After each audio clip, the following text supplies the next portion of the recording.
3. Bonjour, bonjour, bonjour. Ça y est, on y est, on peut commencer. Vous êtes prêts? Tout le monde est installé? Tout le monde est bien comme il faut sur son fauteuil?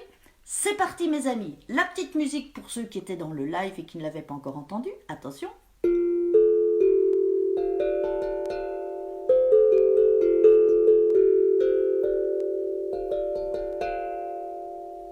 C'est pas mal, hein? Moi j'aime bien cette musique-là, c'est trop beau.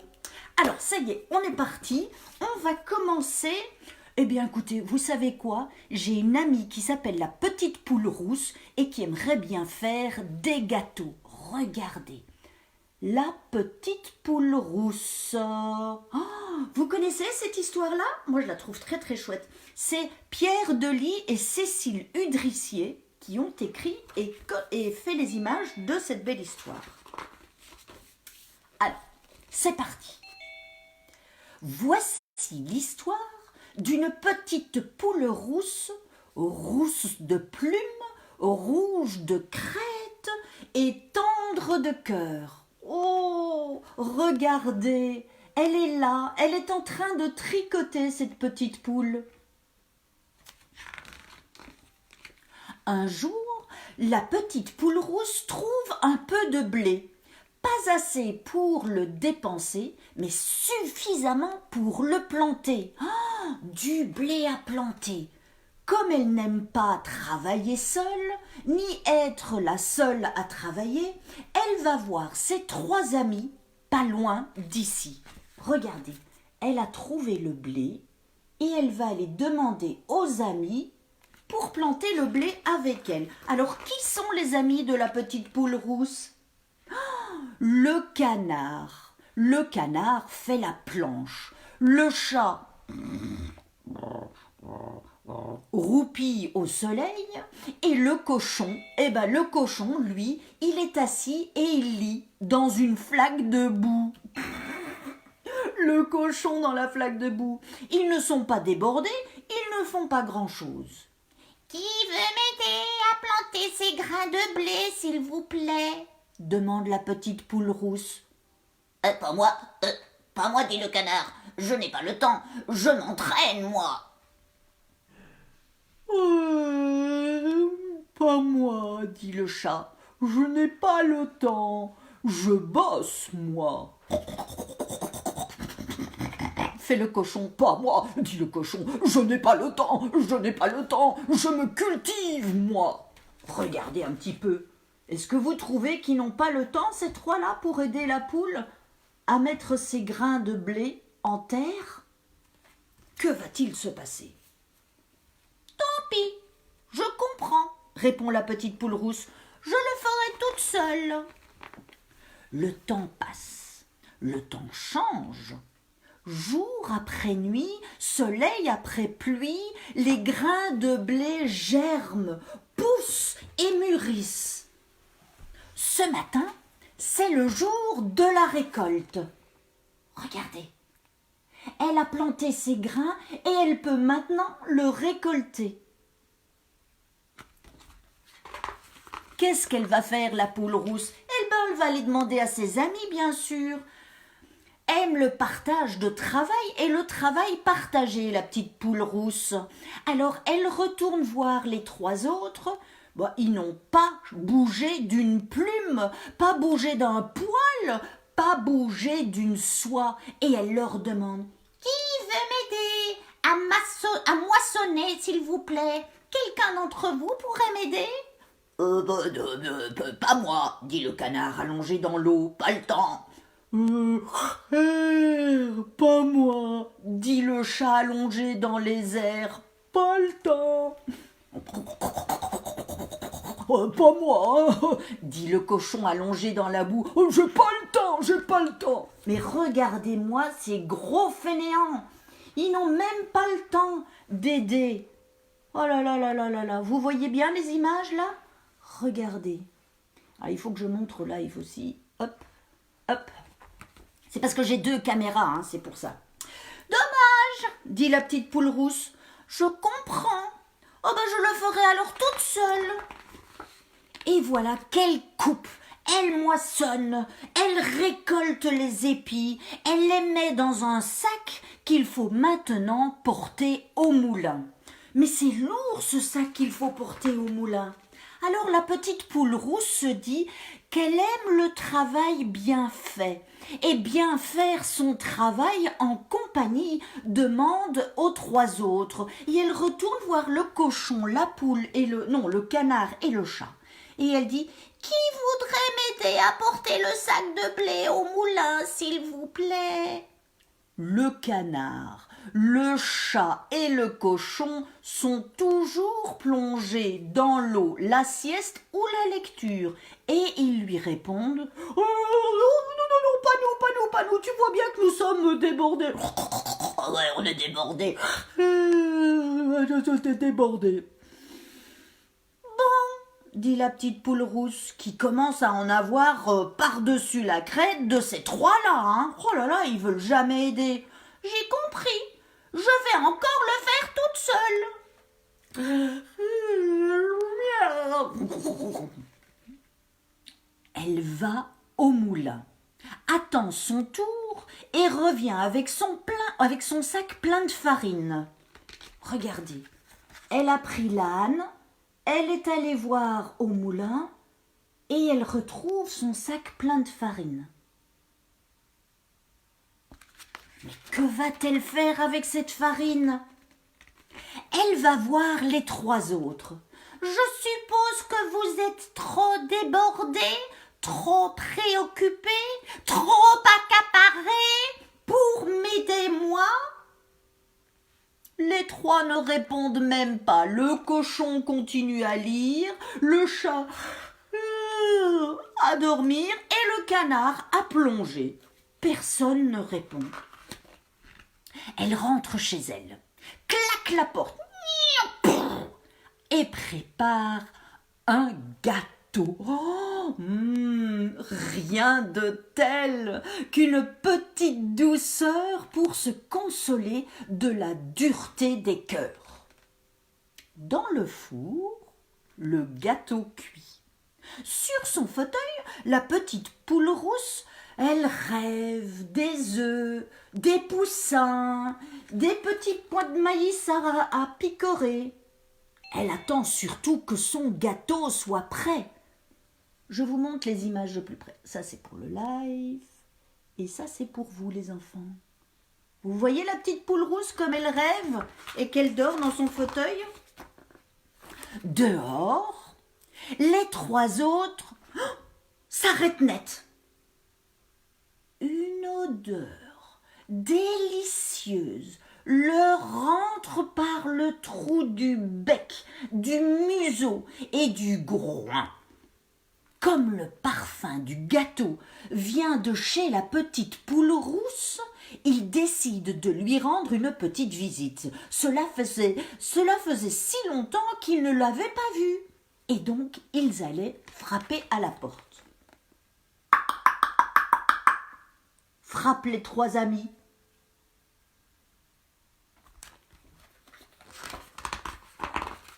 Petite poule rousse, ce gâteau est trop gros. Nous sommes tes amis. Alors on peut t'aider à le manger. Oui. On va t'aider à le manger. Oh oui, moi j'aimerais bien manger.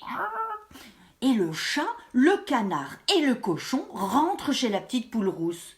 Oh, vous avez raison, leur répond la petite poule rousse. Qui en voudra? Moi, dit le canard. Moi, dit le chat. Moi, dit le cochon. Moi aussi, je voudrais bien un peu de gâteau. Vous voyez, tout le monde est là. Tout le monde est là pour manger du gâteau. Sauf que voilà, qu'est-ce que va faire la poule rousse? La poule rousse découpe 6 parts de gâteau, les plus égales possibles. Elle coupe en 2, puis elle coupe comme ça, et puis elle coupe 6 parts de gâteau. Mais le cochon, il dit pourquoi 6 parts de gâteau? Oh ouais, pourquoi tu fais 6 parts de gâteau? Demande le canard. Mais Miaou, pourquoi 6? Et ils essayent de repérer la plus grosse, surtout le cochon, il aimerait bien manger la plus grosse part du gâteau. Sauf que voilà, la petite poule rousse commence la distribution des parts de gâteau. Et elle dit: Ne vous inquiétez pas, chacun aura sa juste part. Alors, en voici. Une pour celle qui a trouvé les grains de blé. C'est qui a trouvé les grains de blé? Une pour celle qui les a plantés. Qui c'est qui a planté les grains de blé? Une pour celle qui a moissonné les épis de blé, et puis une pour celle qui les a portés au moulin, et puis une pour celle qui les a cuisinés. Et la dernière, c'est pour moi, qui vous ai supporté et qui ne l'a pas volé. Oh, quel dommage! Oh, il n'y en a même plus pour nous. Eh ben non, il n'y en a plus pour vous. Mais que voulez-vous? Moi, j'ai fait du partage équitable, puisque chacun a ce qu'il mérite. Et regardez, les pauvres petits cochons canards et le chat sont bien tristes et se rendent bien compte maintenant qu'il va falloir aussi apprendre à partager et à travailler tous ensemble. Les trois sont repartis, piteux et dépités. La petite poule rousse a savouré son gâteau. Elle venait juste de déguster la dernière miette quand on a frappé à sa porte. Oh, qui est-ce? Bonjour, puis-je vous inviter à prendre un verre? Et c'est qui parle là? Oh, regardez, il y a quelqu'un qui est venu toquer à sa porte.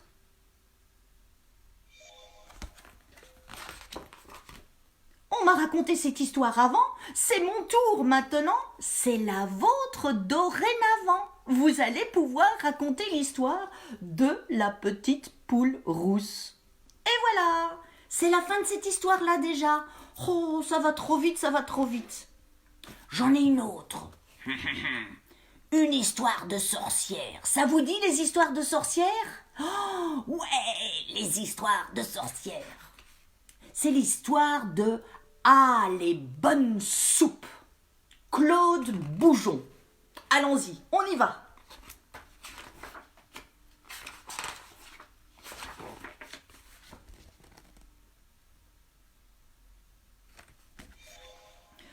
Quand la sorcière Ratatouille se compara à la photo du magazine, elle se trouva très moche.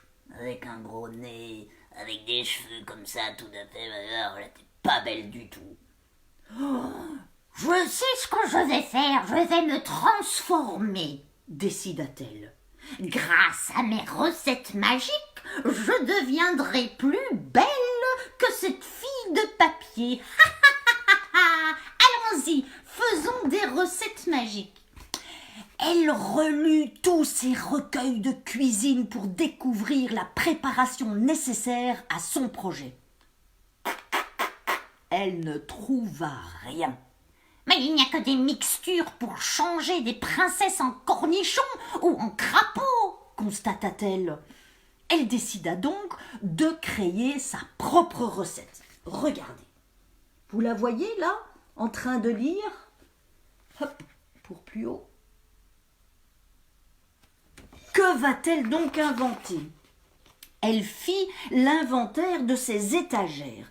Des poisons subtils, des poussières d'étoiles, des végétaux étranges, des confitures bizarres, des crottes diverses, des insectes, des vers et autres animaux connus et inconnus. Oh, tout là était en place, prêt à servir. Elle se mit au travail.